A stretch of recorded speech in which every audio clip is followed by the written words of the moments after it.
부활하신 후에 마가다락방에 모여있던 제자들에게 성령이 임하신 것을 기념하는 주일입니다.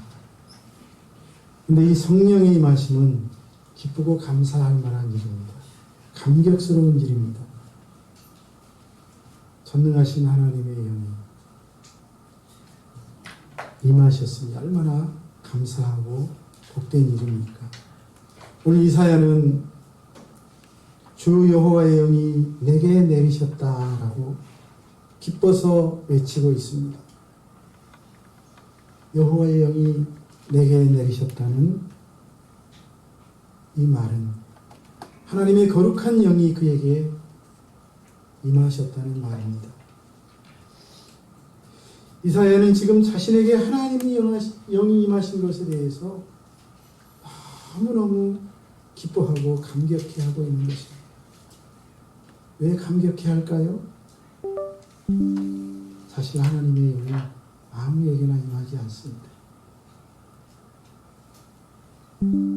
성경을 살펴보면 하나님의 영은 특별한 사람들에게만 임했습니다. 오늘 저와 여러분에게 하나님의 영이 임하셨으니 저와 여러분은 하나님의 사랑을 받는 특별한 사람인 줄로 믿습니다. 특별히 창세기를 보면 야곱의 아들 요셉에게 하나님의 영이 임하셨습니다. 특별히 41장 38절에서 애국왕 바로가 요셉을 만난 후에 신하들에게 이와 같이 하나님의 영에 감동된 사람을 우리가 어찌 찾을 수 있겠느냐 하며 요셉에게 하나님의 영이 함께한다는 사실을 증거하고 있습니다. 저와 여러분에게도 이런 증거가 따를 수 있기를 축복합니다. 요셉에게 왜 하나님의 영이 임했습니까? 하나님이 그를 통해서 믿음의 조상 아브라함의 모든 식구들을 다 혹독한 가뭄에서 구원하시고자 그를 선택하셨기 때문입니다. 그에게 그런 특별한 사명을 부여하셨기에 요셉에게 하나님의 영이 임한 줄로 믿습니다. 그뿐만이 아닙니다. 유다 지파 훌의 손자여 우리의 아들인 부사렐에게 하나님의 영이 임합니다. 단 지파 아히사막의 아들 오홀리압에게도 하나님의 영이 임합니다. 부사렐이란 사람 못 들어보셨죠? 오홀리압이라는 사람 누군지 잘 모르시죠? 이 사람들이 어떤 사람들입니까? 모세가 시내산에 올라가서 하나님의 영이 임하여 그 얼굴이 광채가 났죠. 그런데 하나님으로부터 성막을 지으라는 명령을 받습니다. 그리고 내려와서 성막을 지을 사람을 찾습니다. 하나님이 지명해 준 사람이 바로 이 부사렐과 오홀리압이라는 사람입니다.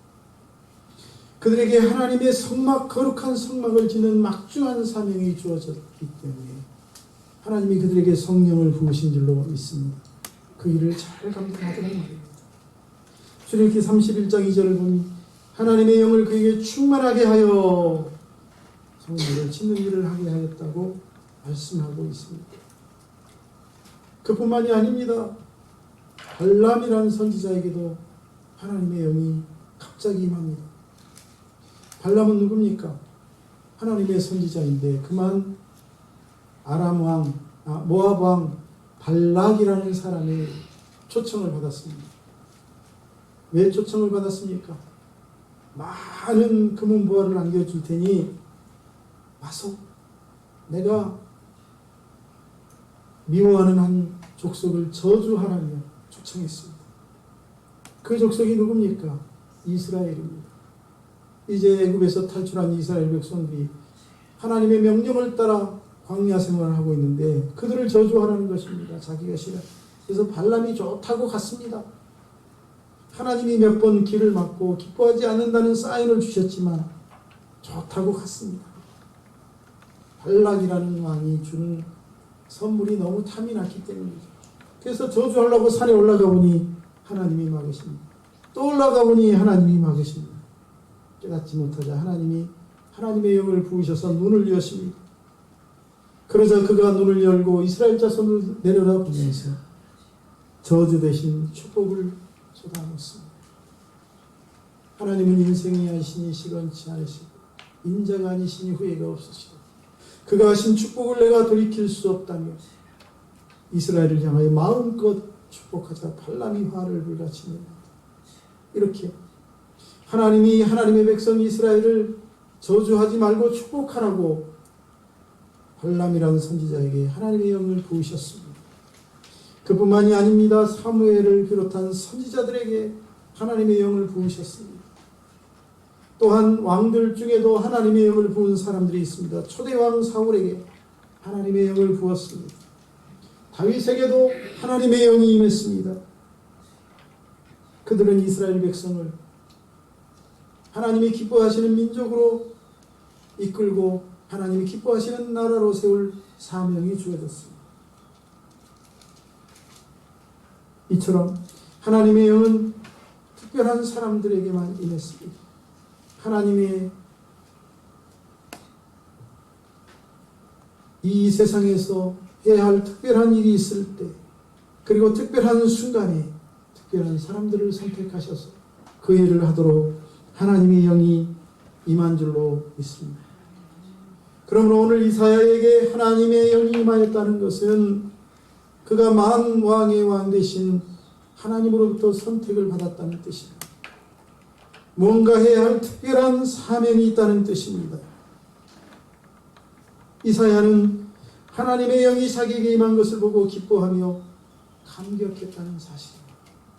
오늘 이 시대에 저와 여러분에게 하나님의 영을 부으신 것은 할렐루야 하나님의 선택이 있었다는 뜻인 줄로 믿습니다. 이 시대에 우리에게 주신 사명이 있다는 뜻인 줄로 믿습니다. 그러므로 기뻐하고 감격할 수 있기를 주님의 이름으로 축복합니다. 그렇다면 이사야에게 하나님의 영이 임한 목적이 무엇입니까? 선지자 이사야에게 하나님의 영을 부으신 목적이 무엇입니까? 그 이유를 1절 중반절에서 찾을 수 있습니다. 가난한 자에게 아름다운 소식을 전하게 하려 하시니라. 무엇 때문에 부으셨다고요? 가난한 사람들에게 아름다운 소식을 전하라고 하나님의 영을 이사야에게 부었대요. 가난한 자들에게 복된 소식을 전하게 하려고 이사야에게 하나님의 영이 임하셨다는 것입니다. 그렇습니다. 하나님은 가난한 자들에게 아름다운 소식을 전하라고 이사야를 선택하셨고 그에게 하나님의 거룩한 영을 부으신 줄로 믿습니다. 예수님께 하나님의 성령을 비둘기같이 성령을 부으신 이유도 똑같습니다. 가난한 자들에게 복음을 전하라고 부으셨어요. 오늘 저와 여러분에게 성령을 부으신 이유는 다를까요? 다르다고 생각지 않습니다. 이사야에게 부으신 그 목적과 똑같습니다. 가난한 자들에게 아름다운 소식을 전하라고 부으신 줄로 믿습니다.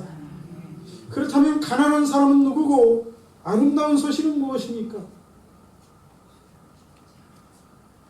오늘 말씀 1절 하반절은 그 가난한 사람이 누구인지를 알려주고 있습니다. 그들에게 전해야 할 아름다운 소식이 무엇인지도 잘 밝히고 있습니다. 그것은 마음이 상한 자가 가난한 자라는 것입니다. 따라합시다. 마음이 상한 자가 가난한 사람이다. 나를 보내사 마음이 상한 자를 고치며. 네, 마음이 상한 자가 가난한 사람인데 그 사람을 고치겠다는 것입니다. 마음이 상한 자에게 주시는 아름다운 소식이 뭐냐? 하나님이 치유해 주신다는 것이죠. 고쳐주신다는 것이죠. 회복해 주신다는 것이죠. 그 말씀을 전하라는 것입니다. 그 말씀을 전하라고 선지자 이사야를 부르셨다는 뜻이 아닙니까? 마음 상한 사람이 가난한 사람인데 그들을 이제 고치시겠다는 하나님의 말씀을 전하라는 것이 이사야에게 주신 하나님의 말씀인 줄로 믿습니다. 그러면 마음 상한 사람이 누굽니까? 어떤 사람이 지금 마음이 상해 있습니까? 첫째는 자신의 죄로 인하여 눈물을 흘리며 괴로워하는 사람.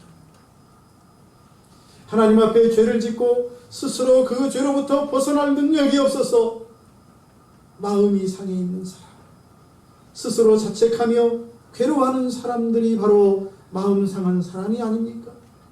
죄로 인한 고통과 하나님의 무서운 심판과 영원한 멸망을 당해야 될 자신의 운명 앞에서 탄식하고 있는 사람이 마음 상한 사람입니다. 오늘 죄 때문에 괴로워하고 있는 사람, 탄식하고 있는 사람이 있다면 바로 당신이 마음 상한 사람입니다. 그런데 하나님이 그런 죄인을 외면치 않으시고 선지자 이사야를 세워서 고쳐주시겠다는 것입니다. 치유해 주시겠다는 것입니다. 할렐루야. 얼마나 복된 말씀입니까? 둘째는 다른 사람의 죄를 가슴 아파하며 괴로워하는 사람들, 그들이 마음 상하는 사람입니다. 동족들이, 친구들이, 형제들이 하나님을 떠나 우상을 섬기며 온갖 악을 행하며 살아가는 것을 보면서 그들의 영혼을 불쌍히 여기며 한탄하는 사람들이 마음 상한 사람이 아닙니까? 저와 여러분에게 이런 안타까움과 탄식이 일어나기를 주의 이름으로 축복합니다. 하나님은 그런 사람들에게 이제 그들을 회복시키시겠다고, 치유하시겠다고, 그들의 죄를 용서해 주시겠다고 말씀하실 줄로 믿습니다. 그 일을 하도록 누구를 부르셨다고요? 이사야를 부르시고 그에게 성령을, 하나님의 영을 부으신 줄로 믿습니다. 셋째는 나라의 지도자들과 민족의 죄악으로 인하여 괴로워하는 사람들이 마음 상한 사람, 하나님을 섬기는데 모범이 되어야 할 종교 지도자들, 정치 지도자들이 앞장서서 우상을 세우고 그것들을 섬기며 온갖 악을 행하며 타락하였습니다. 하나님을 배반했습니다. 그래서 지금 어떻습니까? 나라가 멸망했어요. 바벨론의 포로로 끌려갔습니다. 노예로 살아가고 있습니다. 그 현실을 개탄하며 한탄하는 사람, 깊은 탄식 속에서 나라의 지도자들의 죄를 회개하며 용서해달라고 울부짖는 사람들이 마음 상한 사람입니다. 우리에게는 이런 탄식이 있습니까? 오늘 나라의 지도자들의 죄악을 위하여 그들을 비난할 것이 아니라 내가 그 죄악을 회개하며 하나님 앞에 용서해달라고 울부짖는 탄식이 우리의 가슴 속에서 일어나고 있느냐는 말입니다. 그런 탄식이 저와 여러분 속에서 일어나기를 축복합니다. 그런 마음 상한 사람들, 가난한 사람들에게 선지자 이사야를 통해서 우리 하나님이 말씀하십니다. 우리 하나님이 말씀하십니다. 고치겠다는 것입니다. 그 상한 마음을 고치시겠다는 것입니다. 그것은 바로 용서해 주시겠다는 메시지가 아니겠습니까? 하나님은 바로 그런 마음 상한 사람들을 치유하시고 회복하기 위하여 이사야에게 하나님의 영을 부으셨습니다. 예수님에게도 성령을 비둘기같이 부으셨습니다. 오순절 그 다락방에서 제자들에게 성령을 물붓듯이 부으신 줄로 믿습니다. 오늘 이 시대에 저와 여러분에게 성령을 부으신 이유도 똑같다고 믿습니다. 할렐루야. 두 번째로, 어떤 사람이 가난한 사람입니까? 마음 상한 사람이 가난한 사람일 뿐만 아니라 포로된 사람이 가난한 사람이라고 오늘 말씀은 설명하고 있습니다. 따라합시다. 포로된 사람이 가난한 사람입니다. 포로된 사람. 이어지는 구절에서는 포로된 자에게 자유를 이라고 말하고 있지 않습니까? 이는 포로된 사람이 아까 말한 가난한 사람이고 그 포로맨에게 주시는 아름다운 소식이 자유를 주시겠다는 것입니다. 할렐루야.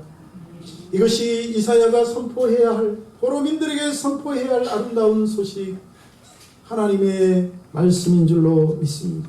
이 일을 하도록 하나님의 영이 임하신 줄로 믿습니다. 그렇습니다.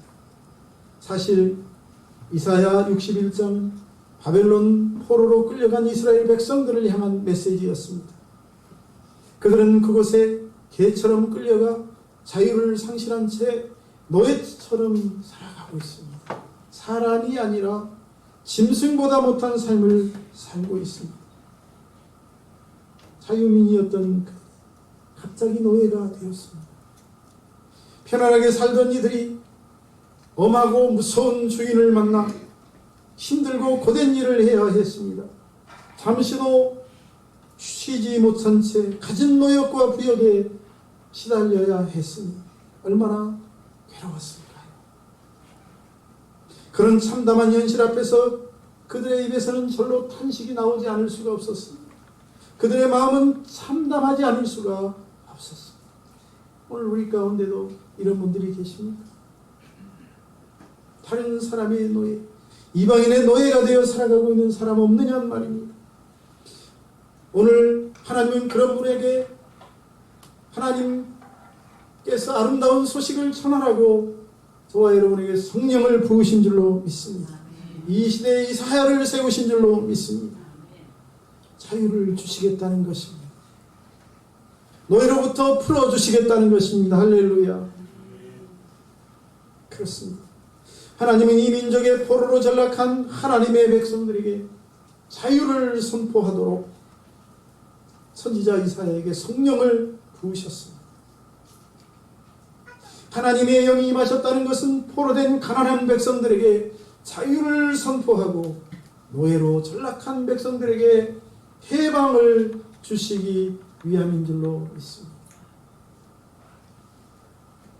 이사야에게 하나님의 영을 부으신 것은 아수르와 바벨론, 페르시아의 포로민들에게 이제는 하나님이 자유를 주시겠다는 메시지를 전하기 위함이요, 예수 그리스도에게 하나님의 영을 물붓듯이 부으신 것은 죄와 사망으로 인하여 사단과 병마의 포로가 되어 고통당하고 있는 사람들에게 자유와 해방을 주시기 위함인 줄로 믿습니다.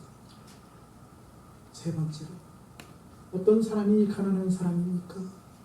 갇힌 자들이 가난한 자들입니다. 1절 마지막 구절, 갇힌 자에게 노임을 선포하며라고 말하고 있습니다. 이사야에게 성령을 부으신 것은 가난한 자들에게 아름다운 소식을 전하기 위함인데, 오늘 바로 이 갇힌 자들이 가난한 자라는 것입니다. 그리고 그들에게 주실 아름다운 소식, 하나님이 그들에게 전하실 아름다운 메시지는 노임이라는 것입니다. 해방이라는 것입니다. 갇힌 사람에게 해방을 선포하라고, 다시 말하면 그들에게 이제 하나님이 석방시키기로 결정했다고 하나님의 말씀을 전하도록 이사야를 부르신 줄로 믿습니다. 그 일을 위하여 이사야에게 하나님의 영을 부으신 줄로 믿습니다. 저와 여러분, 오늘 말씀을 통해서 갇힌 자들에게 말씀하시는 하나님의 음성을 들을 수 있기를 주의 이름으로 축복합니다. 그들에게 전하시려는 하나님의 아름다운 음성을 들을 수 있기를 주의 이름으로 축복합니다. 고향이나 가족 혹은 공동체로부터 분리되어 살아간다는 것은 결코 유쾌한 일이 아닙니다.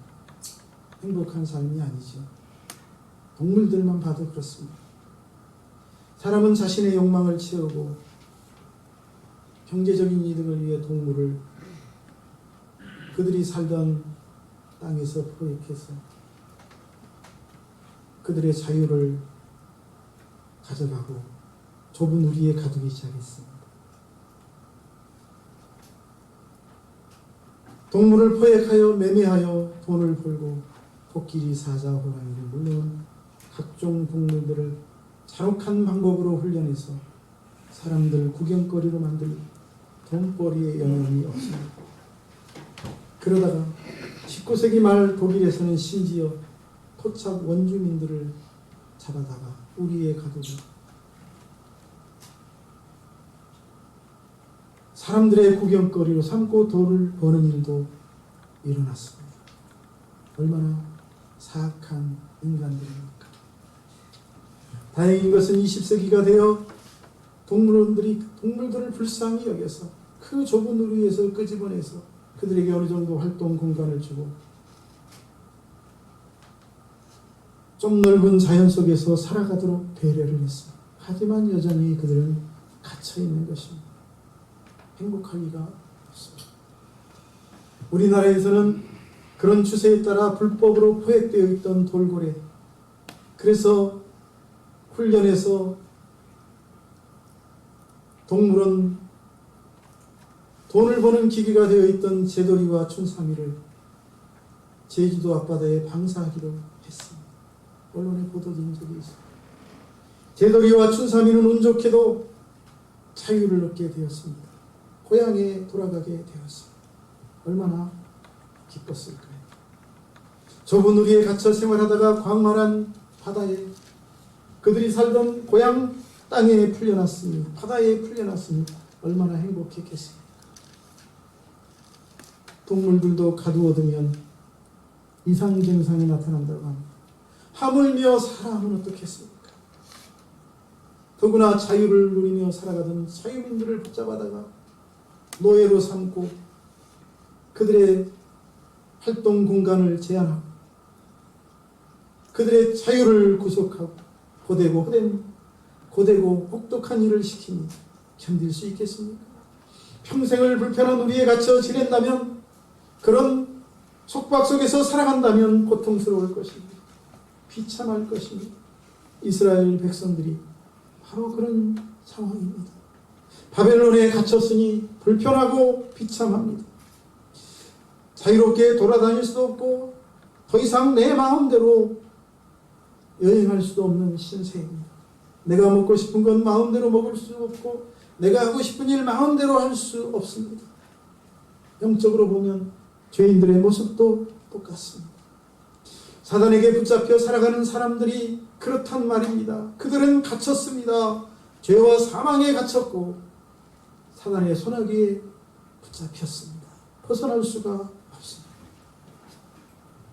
하나님은 그런 이민족에게 갇힌 가난한 이스라엘 백성들을 풀어주시려고 그런 사단의 손아귀에 붙잡힌 불쌍한 영혼들을 풀어주시려고 이사야에게 여호와의 영을 부으신 줄로 믿습니다.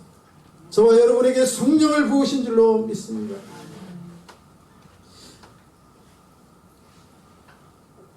이처럼 우리 하나님은 속박당하는 자를 불쌍히 여기시는 분입니다.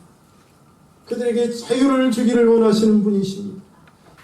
모세를 부르셔서 애굽의 포로가 되어 있는 이스라엘 백성을 해방시키듯이 오늘 저와 여러분을 부르셔서 사단의 종이 되어 살아가는 사람들을 해방시키기를 원하시는 것이 오늘 이 시대 이 땅을 향한 하나님의 뜻인 줄로 믿습니다. 저와 여러분이 하나님의 그 마음을 알고 우리를 부르신 하나님의 뜻을 깨닫고 그 부르심에 순종하여 살아갈 수 있기를 주의 이름으로 축복합니다. 네 번째, 슬퍼하는 자들이 가난한 사람입니다. 같이 합시다. 슬퍼하는 사람이 가난한 사람입니다. 2절입니다. 여호와의 은혜의 해와 우리 하나님의 보복의 날을 선포하며 모든 슬퍼하는 자를 위로하되, 슬픈 자를 위로하기 위하여 여호와의 은혜의 해를 선포하겠다는 것이죠. 우리 하나님의 보복의 날을 선포하겠다는 것입니다. 다시 말하면 슬퍼하는 자가 가난한 자이고 그들에게 전할 아름다운 소식이 이제 여호와의 해가 되었다는 것입니다. 하나님이 보복하실 날이 되었다는 것입니다. 이는 슬퍼하는 자들을 하나님이 위로하기 위하여 그들의 눈물을 씻어주시고 그들의 슬픔을 거두기 위하여 하나님이 이사야를 선택하시고 그에게 하나님의 영을 부으셨다는 말씀인 줄로 믿습니다. 이스라엘 백성들은 포로로 끌려갔지만 오래도록 하나님의 은혜를 받지 못했습니다. 그들은 원수들의 조롱과 놀이개감으로 전락하고 말았지만 그들은 그런 상황 속에서 하나님의 위로를 받지 못했습니다. 그래서 그들이 슬픈 것입니다. 그래서 그들이 가슴 아픈 것입니다. 그런데 하나님은 그런 슬퍼하는 이스라엘 백성들을 위로하시고 그들의 슬픔을 이제는 멈추게 해주시겠다고 말씀하고 있습니다. 그들의 슬픔이 그치도록 하기 위하여 하나님이 그들에게 전하시는 아름다운 메시지는 두 가지입니다. 하나는 여호와의 은혜의 해를 선포하겠다는 것입니다. 다른 하나는 하나님의 보복의 날을 정해졌다는 것입니다. 여호와의 은혜의 해가 무엇입니까? 은혜의 해. 뭐가 떠오르시나요? 여호와의 은혜의 해, 그것은 바로 이스라엘 자손들은 여호와의 은혜의 해 하면 바로 희년을 떠올렸을 것입니다. 희년. 50년에 한 번. 모든 것이 원상복구되는 해. 가나안 땅에 정착해서 기업을 분배받았을 때 그때로 돌아가는 해. 조당 잡히거나 종으로 끌려갔거나 내 고향을 땅을 뺏기고 고향을 떠났다는 사람들에게 그들의 기업을 다시 아무 조건 없이 되돌려주는 해가 바로 희년입니다. 여호와의 은혜의 해인 것입니다. 이스라엘 자손들을 위하여 하나님이 은혜의 해를 정하셨다는 것입니다. 무슨 뜻입니까? 바벨론 포로민들은 이 메시지를 듣고 감격했을 것입니다. 가슴이 뛰었을 것입니다. 눈물을 흘렸을 것입니다. 이것은 그들을 고향 땅에 다시 돌려보내겠다는 하나님의 메시지이기 때문에 잃어버렸던 고토에 다시 돌아가서 그들 조상들의 땅을 다시 그들에게 회복시켜 주시겠다는 하나님의 메시지, 아름다운 소식이기 때문에. 그런가 하면 보복의 날은 무엇입니까? 보복의 날. 하나님이 그들의 원수를 갚아주시는 날, 억울함을 풀어주시는 날, 하나님이 그들 대신에 복수해 주시는 날, 이 날은 하나님의 심판의 날을 가리킵니다. 하나님의 보복의 날을 이제 하나님이 정하셨다는 것입니다. 그들을 지금 고통스럽게 하는 바벨론을 심판하고 그들에게 복수하고, 할렐루야.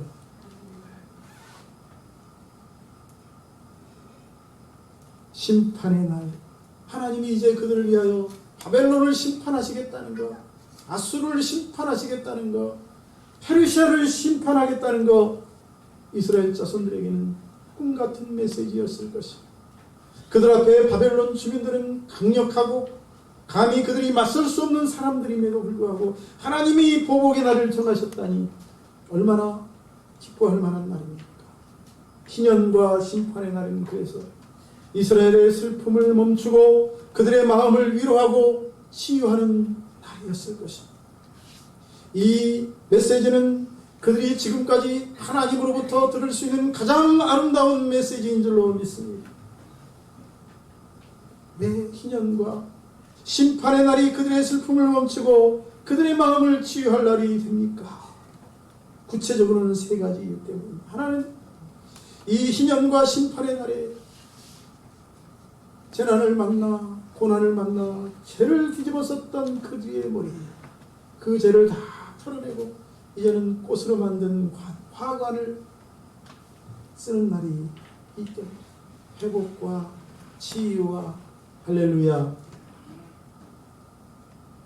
본문 3절은 나라를 잃은 이들이 겪는 극심한 슬픔을 죄를 뒤집어 쓴 모습에 표현하고 있고, 동시에 본문은 그런 슬픈 상황과 정반대되는 상황을 화관을 쓴 모습에 비유하여 희락의 기름에 비유하여 표현하고 있습니다. 무릇 시온에서 슬퍼하는 자들이, 왜 시온에서 슬퍼해요? 망했으니까요. 백성들이 포로로 끌려갔으니까요. 온 세상에 뿔뿔이 흩어졌으니까요. 비참한 상황을 맞았으니까요. 시온에서 슬퍼하는 자에게 화관을 주어 그 죄를 대신합니다. 희락의 기름으로 그 슬픔을 대신합니다. 할렐루야. 오늘 저와 여러분에게도 우리 하나님이 화관을 씌워주시는 희년이 있기를 주의 이름으로 축복합니다.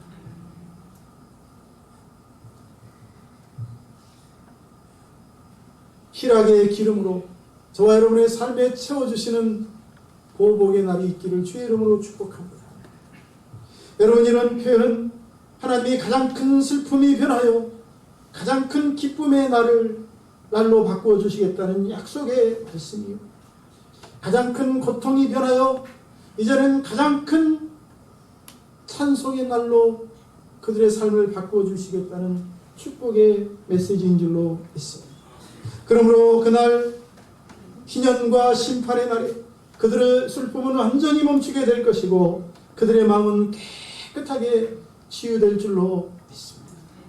또한 이 희년과 심판의 날이 치유의 날이요 슬픔을 멈추게 될 날이 될 이유는 슬픔 대신에 찬송의 옷을 하나님이 입혀주실 것이기 때문입니다. 할렐루야. 왜 찬송합니까? 슬퍼할 이유가 없으니까. 왜 슬퍼할 이유가 없습니까? 이전보다 더 크게 회복되었기 때문인 줄로 믿습니다. 이어지는 구절을 보십시오.